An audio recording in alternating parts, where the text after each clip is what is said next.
ఇక నాగర్ కర్నూలు జిల్లా కలెక్టరేట్ ముందు ఉద్రిక్త వాతావరణం నెలకొంది. తమ సమస్యల పరిష్కారానికై ఆందోళనకు దిగిన ఆశా వర్కర్లపై పోలీసులు జులుం ప్రదర్శించారు. 48 గంటల్లో ధర్నాకు దిగిన ఆశా వర్కర్లను ఈడ్చుకెళ్లి అక్రమ అరెస్ట్ చేశారు పోలీసులు. దాంతో పోలీసులు ఆశా వర్కర్ల మధ్య వాగ్వాదం జరిగింది. కలెక్టరేట్ ముందు వంట వార్పు చేసి రాత్రి సైతం నిరసనలు తెలిపిన అధికారులు పట్టించుకోవటం లేదంటూ ఆవేదన వ్యక్తం చేశారు ఆశా వర్కర్లు. బీఆర్ఎస్ హయాంలోనే తమకు ప్రతి నెల జీతాలు కరెక్ట్గా వచ్చేవని గుర్తు చేసుకున్నారు. ఆశా వర్కర్ల నిరసనపై పూర్తి సమాచారం మా ప్రతినిధి శేఖరాచారి అందిస్తారు. ఆశా వర్కర్ల సమస్యలు తీర్చాలంటూ నిన్నటి నుంచి కూడా 45 గంటల పాటు నాగర్ కర్నూలు కలెక్టరేట్ ముందు ఆశా వర్కర్లంతా జిల్లా వ్యాప్తంగా వచ్చేసి ఇక్కడ ధర్నా చేస్తున్నటువంటి పరిస్థితి కనిపిస్తూ ఉంది. రాత్రి సైతం ఇక్కడే వాళ్ళు పడుకొని ఆడిపాడి వాళ్ళు నిరసన కూడా ప్రభుత్వం పైన వ్యక్తం చేసినటువంటి పరిస్థితి కనిపిస్తూ ఉంది. అంటే సమాన పనికి సమాన వేతనంతో పాటు ఇచ్చేసినటువంటి జీతం సమయానికి ఇవ్వకపోవడంతో వాళ్ళు అనేక పిఎఫ్తో పాటు ఈపీఎఫ్ అన్నీ కూడా ఇబ్బందులకు గురి చేస్తున్నటువంటి ఈ ప్రభుత్వం పైన వాళ్ళు ఆగ్రహం వ్యక్తం చేస్తున్నటువంటి పరిస్థితి కనిపిస్తూ ఉంది. కలెక్టరేట్ ముందు నిన్నటి నుంచి కూడా ధర్నా చేస్తుంటే ఎవరు కూడా పట్టించుకోవటం లేదని వాళ్ళు కలెక్టరేట్ ముందు వాళ్ళు అడ్డంగా కూర్చున్నటువంటి పరిస్థితుల్లో పోలీసులు పెద్ద మొత్తంలో ఇక్కడికి చేరుకొని ఒక్కసారిగా వాళ్ళను ధర్నా నుంచి ఈడ్చుకెళ్ళినటువంటి పరిస్థితి కనిపిస్తూ ఉంది. వాళ్ళను అంటే మహిళలను చూడకుండా ఈడ్చుకెళ్ళి అరెస్ట్ చేసినటువంటి పరిస్థితి కనిపిస్తూ ఉంది. మనతో పాటుగా ఇక్కడ చాలా మంది కూడా ఆశా వర్కర్లు జిల్లా వ్యాప్తంగా వచ్చినటువంటి వాళ్ళు ఉన్నారు. వాళ్ళతో మాట్లాడదాం. అమ్మ, ఏం జరిగింది అసలు? ఎందుకొరకు మీరు ఈ ధర్నా చేస్తూ ఉన్నారు? ఈ రోజు ఏం జరిగింది? మేము ఈరోజు నిన్న నుంచి మేము ధర్నాకు 48 గంటలు రాష్ట్ర వ్యాప్తంగా అందరినీ జిల్లా వ్యాప్తంగా పిలిచి అక్కడ రాష్ట్ర కమిటీ నుంచి పిలుపునిచ్చింది. ఆ పిలుపు మేరకు మేము రాష్ట్ర వ్యాప్తంగా జిల్లా వ్యాప్తంగా అన్ని కలెక్టరేట్ ముట్టడిలు ఉన్నాయి. మేము ధర్నాలు చేస్తున్నాము. అన్ని జిల్లాలు చేస్తున్నాయి.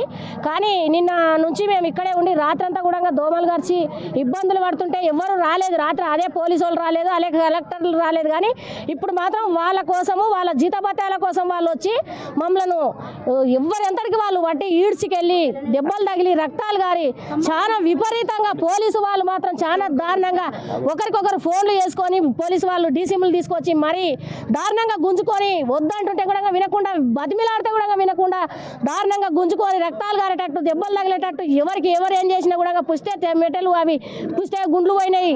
ఇబ్బందులు పడ్డారు. మస్తు గురి అవుతున్నాము మేము. రాత్రి నుంచి ఎవరైనా వచ్చిండ్రా ఇక్కడ? రాత్రి అంటే ఏం జరిగిందమ్మా? ఈ రోజు ఉదయం ఏం జరిగింది? రాత్రి నిన్నటి నుంచి కూడా ఏం జరిగిందమ్మా?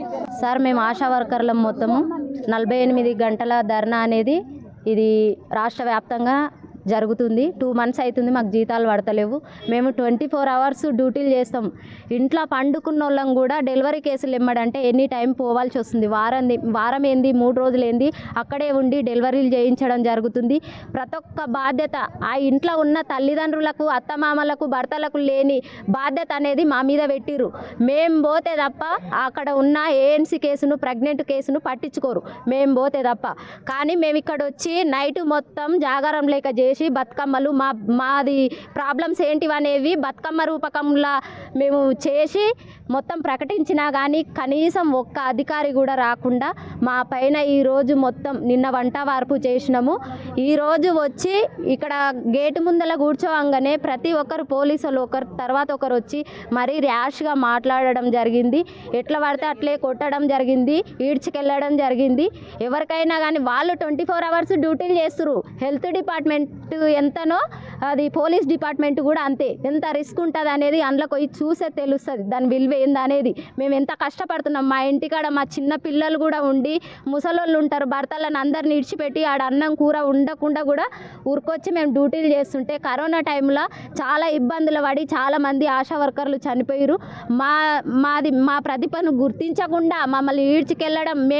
మాకు కావాల్సింది ఏమడిగినాము, మీరు వచ్చి మాకు టెంట్ల కింద మేము ధర్నాకు కూర్చున్నప్పుడు టెంట్ల కింద 18,000 ఇస్తాము. మేము పిఎఫ్ ఈఎస్ఐ సౌకర్యం కల్పిస్తాము, మట్టి ఖర్చులు ఇస్తాము, ఉద్యోగ భద్రత కల్పిస్తాం అనేసి మాకు హామీలు ఇచ్చిరు. ఆ రోజు పోలీసు వాళ్ళు గుంజుకపోయిన లాక్కపోయినారు సార్.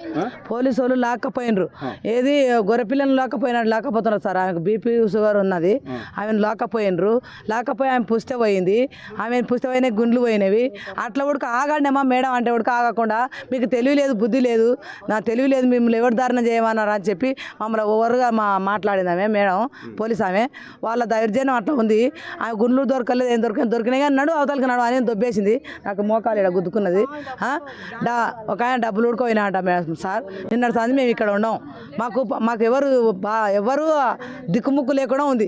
కలెక్టరేట్ ముందు ఆందోళనకు దిగితే పెద్ద ఎత్తున పోలీసులు మోహరించి ఇక్కడి నుంచి ఘోరంగా ఈడ్చుకెళ్లారని చెప్పేసి రేవంత్ రెడ్డి ప్రభుత్వం, కాంగ్రెస్ ప్రభుత్వం వస్తే ఖచ్చితంగా ధర్నాలు చేసుకునే స్వేచ్ఛ ఉంటుంది, ధర్నా చౌకులు ఉంటాయి, ఎవరి స్వేచ్ఛగా వాళ్ళు అంటే నిరసనలు తెలుపవచ్చు అని చెప్పేసి మరి ఇక్కడ చూసినట్టయితే ఈ దుస్థితి చూసినట్టయితే మహిళల మాంగళ్యాలు కూడా ఇక్కడ పోయాయని చెప్పేసి వాళ్ళు వాపోతున్నటువంటి పరిస్థితి కనిపిస్తుంది. ఈడ్చుకెళ్తున్నటువంటి క్రమంలో వాళ్ళు దారుణమైనటువంటి ఇబ్బందులు పడ్డామని చెప్పేసి కూడా వాళ్ళు ఆందోళన వ్యక్తం చేస్తున్నటువంటి పరిస్థితి కనిపిస్తూ ఉంది. ఏదేమైనప్పటికీ వాళ్ళు కాంగ్రెస్ ప్రభుత్వం అధికారంలోకి వస్తే ఏవైతే డిమాండ్లు నెరవేరుస్తామని చెప్పారో అవి నెరవేర్చే వరకు కూడా మా ఆందోళన విరమించే ప్రసక్తే లేదని చెప్పేసి కూడా ఇక్కడ నాగర్ కర్నూలు జిల్లా ఆశా వర్కర్లు మూకుమ్మడిగా ముక్త కంఠంతో చెబుతున్నటువంటి పరిస్థితి కనిపిస్తూ ఉంది. వీడియో జర్నలిస్ట్ రామకృష్ణతో Shekharachari, T News, Nagar Kurnool collectorate నుంచి.